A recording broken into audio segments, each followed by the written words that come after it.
Elise Moon, papa d'un bébé à 62 ans avec Aude, 34 ans de moins, ce que l'on sait sur la mère de son deuxième fils. Il y a des annonces qui font sourire, d'autres qui surprennent, et puis il y a celles qui déclenchent, presque instantanément, une vague de réactions mêlées. Étonnement, curiosité, admiration, parfois même polémique. Quand le nom d'Elise Moon apparaît aux côtés des mots « papa »,« bébé » et « 62 ans », le public s'arrête. Parce qu'Elise Moon, ce n'est pas seulement un humoriste, c'est une figure, un visage familier depuis plus de 30 ans, un homme que l'on croit connaître et qui pourtant continue de déjouer toutes les attentes. À 62 ans, l'artiste devient père pour la deuxième fois. Une nouvelle qui en soi n'est pas inédite dans le monde du spectacle, mais un détail va cristalliser toutes les attentions. La mère de l'enfant, Aude, est de 34 ans sa cadette. Qui est-elle? D'où vient-elle? Comment cette relation est-elle née? Et surtout, comment Elise Moon vit-il cette paternité tardive, lui qui a toujours cultivé une forme de pudeur extrême sur sa vie privée? Car derrière les projecteurs, derrière l'humour grinçant et l'autodérision permanente, se cache un homme bien plus complexe qu'il n'y paraît. Un homme marqué par son histoire, ses blessures, ses amours, ses silences aussi. Cette naissance n'est pas un simple fait divers people, elle raconte quelque chose de plus profond. Le rapport au temps qui passe, au désir de transmission et à cette idée que la vie peut encore surprendre, même quand on pense avoir déjà tout vécu. Depuis ses débuts, Elise Moon a toujours joué avec l'âge, avec le sien comme avec celui des autres.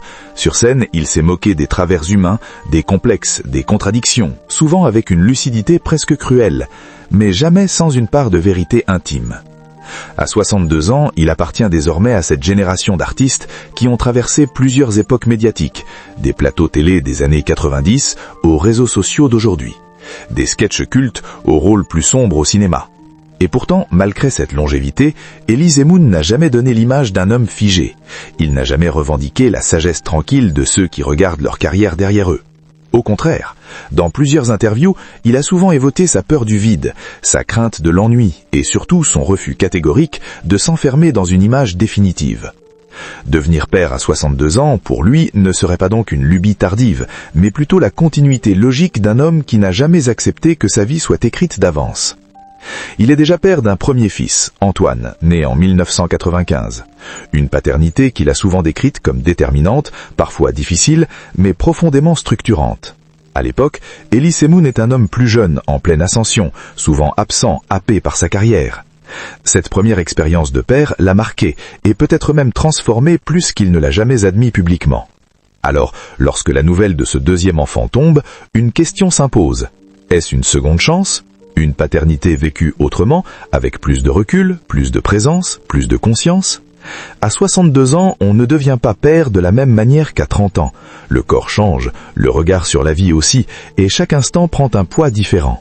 Mais dans le cas d'Elise Moon, cette paternité tardive semble être vécue non pas comme un défi, mais comme une évidence. Pendant plusieurs heures, voire plusieurs jours après l'annonce, un détail intrigue autant qu'il fascine. Qui est Aude ? Son prénom circule, son âge aussi, 34 ans de moins qu'Elise Moon. Mais son visage, lui, reste absent des écrans. Aucune apparition télévisée, aucune interview, aucune déclaration officielle. Et ce silence n'est pas un hasard. Aude n'est pas issue du monde du spectacle. Elle n'est ni actrice, ni chroniqueuse, ni influenceuse. Elle ne cherche ni la lumière, ni la reconnaissance médiatique. Et c'est précisément ce qui la distingue immédiatement dans un univers où chaque détail privé devient souvent public. Selon les rares informations qui filtrent, Aude est une femme discrète, indépendante, éloignée des codes du show business. Une femme qui ne se définit pas par la notoriété de l'homme qu'elle aime. Cette discrétion, Elise Moon y est très strictement attachée.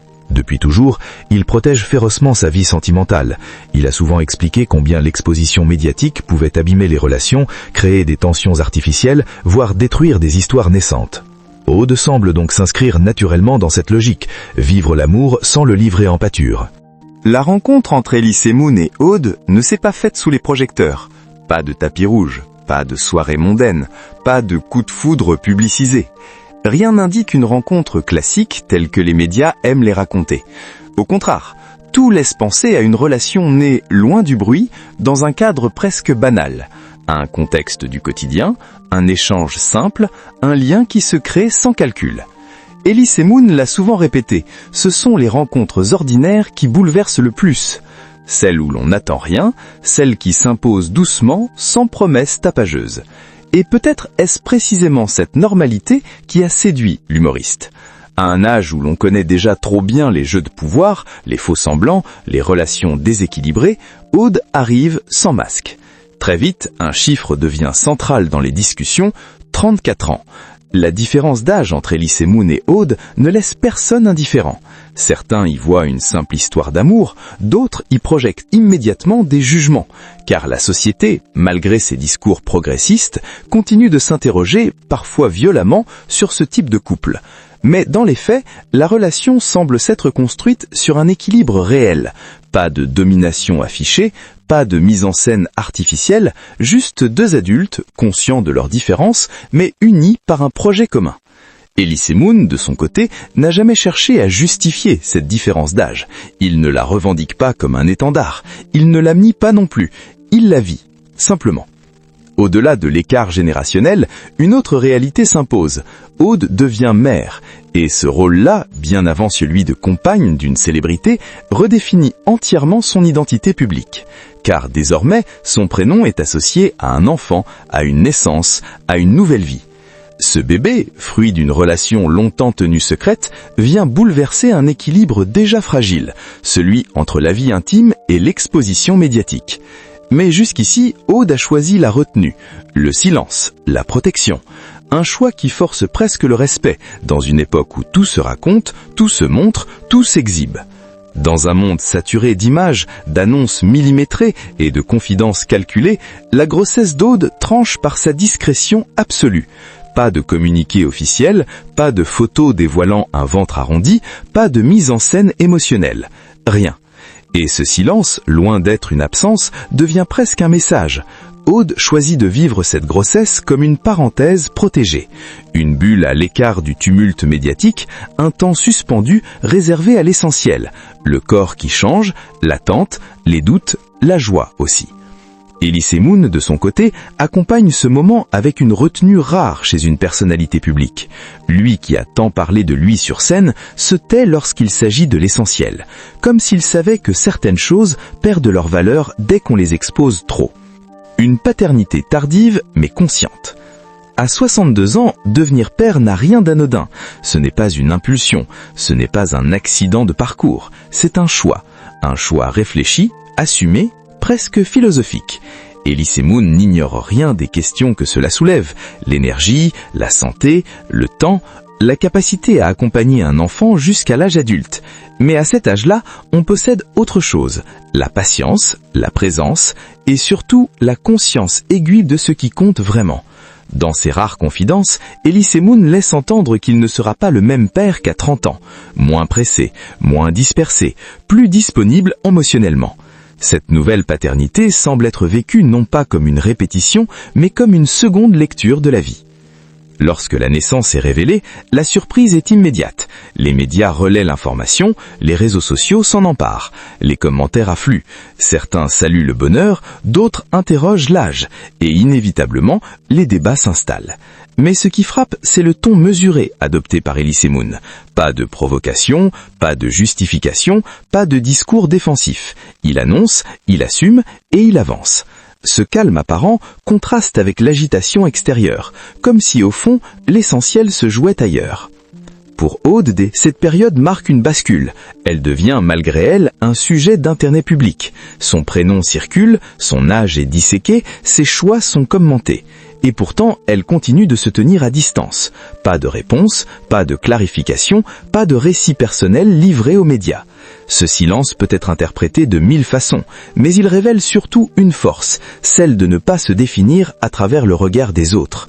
Aude n'est pas une figure médiatique, elle est une femme qui devient mère, et dans ce rôle-là, elle impose ses propres règles. Au milieu des débats, des chiffres, des interprétations, il y a une réalité simple, un enfant est né. Un enfant qui n'a rien demandé, un enfant qui arrive dans une famille déjà chargée d'histoire, d'expériences, de parcours différents. Pour Elise Moon, cet enfant représente peut-être un nouveau départ, une façon de renouer avec une forme d'innocence, de se projeter encore, malgré le temps qui passe. Et pour Aude, il incarne un bouleversement total, un avant, un après. La naissance du deuxième fils d'Elise Moon ne reste pas longtemps cantonnée à la rubrique People. Très vite, elle devient un sujet de société, car au-delà de l'émotion personnelle, cette paternité tardive soulève des questions plus larges, des questions que beaucoup se posent, parfois sans oser les formuler. À partir de quel âge est-on trop vieux pour être père? L'amour peut-il vraiment se moquer du temps qui passe? Et pourquoi la différence d'âge dérange-t-elle autant lorsqu'elle va dans un sens plutôt que dans l'autre? Du côté du monde du spectacle, les réactions sont mesurées. Pas de déclarations tapageuses, pas de prise de position frontale. Certains proches d'Elise Moon évoquent en privé un homme apaisé, plus posé qu'autrefois, moins en quête de reconnaissance, davantage tourné vers l'essentiel. Pour ceux qui le côtoient depuis longtemps, cette paternité tardive n'est pas une surprise totale. Elle s'inscrit dans une trajectoire déjà amorcée, celle d'un homme qui a longtemps interrogé le sens de sa vie, ses choix, ses priorités. Sur les réseaux sociaux, les réactions sont plus contrastées. Certains messages sont empreints de tendresse, de respect, voire d'admiration. L'amour n'a pas d'âge, être père c'est une chance peu importe quand, mais d'autres commentaires expriment une inquiétude, parfois maladroite, parfois dure, parfois même violente. On parle de l'avenir de l'enfant, de la fatigue d'un père de 62 ans, de l'écart générationnel inévitable. Ces réactions, Elise Moon les connaît, il les a vues naître, il les a lues, dont ce doute, mais il a choisi de ne pas y répondre frontalement. Au fond, ce que cette histoire met en lumière, c'est la question de la transmission. Que transmettons à un enfant quand on devient père plus tard? Moins de temps peut-être, mais souvent plus de profondeur. À 62 ans, Elise Moon possède une richesse que les jeunes parents n'ont pas toujours. Le recul, l'expérience, la connaissance de ses propres failles. Il ne s'agit plus de construire une carrière, il s'agit de transmettre une humanité, des valeurs, une manière d'être dans le monde. Cette paternité tardive semble donc moins tournée vers l'avenir professionnel que vers l'héritage émotionnel. Dans cette tempête de commentaires, Aude reste fidèle à sa ligne, le silence. Elle ne cherche ni à rassurer, ni à expliquer, ni à convaincre. Elle vit, elle protège son enfant, elle protège sa famille. Ce choix, dans un monde qui exige sans cesse des justifications, devient presque un acte de résistance. Si cette naissance fait tant parler, ce n'est pas seulement à cause de l'âge d'Elise Moon ou de la différence générationnelle avec Aude, c'est parce qu'elle met chacun face à ses propres peurs, celle de vieillir, celle de ne plus être à la hauteur, celle de manquer de temps. Et Elise Moon, sans le vouloir, oblige la société à regarder ses peurs en face.